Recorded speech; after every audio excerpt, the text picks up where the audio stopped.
அருமையானவர்களே, இந்த நாளிலும் ஆண்டுடைய வார்த்தை நான் இடத்திலே கொண்டு வருகிறேன். யோபு 26:12 பாருங்களேன். அவர் தமது வல்லமையினால் சமுத்திர கொந்தளிப்பை அமர பண்ணி தமது ஞானத்தினால் அதன் மூர்க்கத்தை அடக்குகிறார். அப்ப ரெண்டு விஷயம் இருக்கு பாருங்க. அவர் தமது வல்லமையினால் என்ன பண்றாரு? சமுத்திர கொந்தளிப்பை அமர பண்ணுகிறார். தமது ஞானத்தினால் அதன் மூர்க்கத்தை அடக்குகிறார். அப்ப வல்லமையை வச்சு என்ன செய்யறாரா? கொந்தளிப்பை அமர்த்துகிறார். ஞானத்தை வைத்து அந்த கொந்தளிப்பின் மூர்க்கம், அதனுடைய இம்பாக்ட் என்ன செய்யறாரு? அடக்குகிறார். ஆமென்.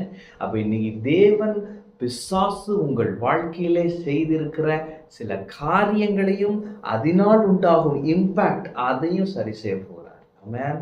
பிரதர், பிசாசு வந்து புகுந்து விளையாட்டான் பிரதர்ன்றவங்கள ஆண்டவர் நீ சொல்றாரு, அவன் கிரியைகளை அழித்து போட இன்று உன் வாழ்க்கையில நான் வெளிப்படுவேன் என்று சொல்றார். அவன் அப்ப தமது வல்லமையினால் சமுத்திர கொந்தளிப்பு. சமுத்திர கொந்தளிப்புன்னா அவங்க மைண்ட்ல டக்குன்னு யோசிச்சு பாருங்க.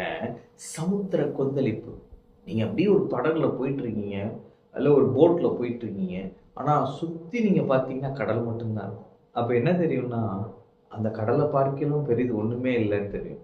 அந்த நேரம் ஒரு சமுத்திர கொந்தளிப்பு வருதுன்னா அப்ப யோசிச்சு பாருங்க, அவ்வளவுதான்.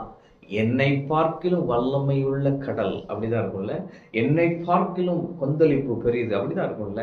ஆனா ஆண்டவர் சொல்றாரு, என் வல்லமையினால் அந்த கொந்தளிப்பை நான் அடக்குகிறேன், அமர பண்ணுகிறேன். அவன் அப்ப அதை அப்படியே சைலன்ஸ் பண்றாரு. ஆண்டவர் சொல்றாரு, அந்த சமுத்திர கொந்தளிப்புக்கு மேலாக நான் வல்லமை உள்ளவர். ஆமென். இந்த சமுத்திரத்தை உண்டாக்கினவர் நான் என்று சொல்கிறார். ஆமென். அப்ப உங்க பிரச்சனையின் மேல் ஒரு முழு அதிகாரம் ஆண்டவருக்கு இருக்கிறது. அவர் சிருஷ்டிகர்த்தர். ஆமென். பிசாசு சில நேரம் பாருங்க, இப்படி பிரச்சனைகளை கொண்டு வந்து அப்படியே கொந்தளிக்குது, அப்படியே தத்தளிக்க பண்றான் பாருங்க. ஆனா ஆண்டவர் என்ன பண்றாரு? தமது வல்லமையினால் கொந்தளிப்பை அமர பண்ணுகிறார். இன்று உங்க வாழ்க்கையிலே சமுத்திர கொந்தளிப்பு போன்று உங்களை தத்தளிக்க பண்ணுகிற பிரச்சனை எதுவா இருந்தாலும் நான் சொல்லுகிறேன், கர்த்தர் தமது வல்லமையினால் அந்த கொந்தளிப்பை அமர பண்ணுகிறார். சைலன்ஸ் பண்றாரு பாருங்க. அதோட பவரை ஒண்ணும் இல்லாம ஆக்குறார். ஆமென். கடனா இருக்கலாம், அல்லது வியாதியா இருக்கலாம், அல்லது குடும்ப பிரச்சனையா இருக்கலாம். நான் சொல்றேன், ஆண்டவர் சைலன்ஸை கொண்டு வர்றார். அடுத்து என்ன பண்றாரு?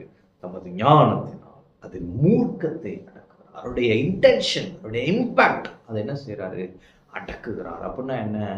பிசாசு என்ன நோக்கத்துக்கு இந்த பிரச்சனையை கொண்டு வந்தானா அந்த நோக்கம் நிறைவேறாது. ஆமென்.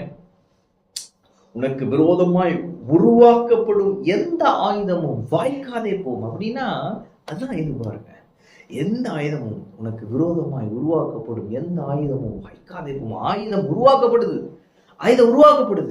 ஆனா அந்த ஆயுதம் எதுக்காக உருவாக்கப்படுதோ வாய்க்காமல் போய்விடும். அவன் அப்ப பிசாசு இந்த பிரச்சனையை கொண்டு வந்து குடும்பத்தை அழிச்சிடலாம் பார்த்தான், இந்த பிரச்சனையை கொண்டு வந்து உங்களுக்கு அவமானத்தை கொண்டு வந்துடலாம் பார்த்தான்னு சொல்லாரு. இதுல ஒரு சைலன்ஸை கொண்டு வரேன், அந்த நோக்கம் நிறைவேறாது. ஆமென். அப்ப கர்த்தர் உங்களுக்காக துணை நின்று கர்த்தர் உங்களுக்காக கிரியை செய்வார். தமது வல்லமை என்று வெளிப்பட பண்ணுவார், தமது ஞானத்தை வெளிப்பட பண்ணுவார். வல்லமையினால் சமுத்திர கொந்தளிப்பை அமர பண்ணுகிற தேவன், ஞானத்தினாலே அதன் மூர்க்கத்தை அடக்குகிற தேவன், இன்று தமது வல்லமையும் தம்முடைய ஞானத்தையும் உங்கள் வாழ்க்கையிலே உங்கள் சூழ்நிலையிலே வெளிப்பட பண்ணி உங்களுக்கு வெற்றியை தருவார். நீங்கள் கடக்க முடியாத எல்லைகளை கடப்பீர்கள், அடைய முடியாத வெற்றிகளை அடைவீர்கள். ஆமென். கர்த்தர் உங்களோடு இருக்கிறார். கர்த்தர் ஆசீர்வதிப்பார்.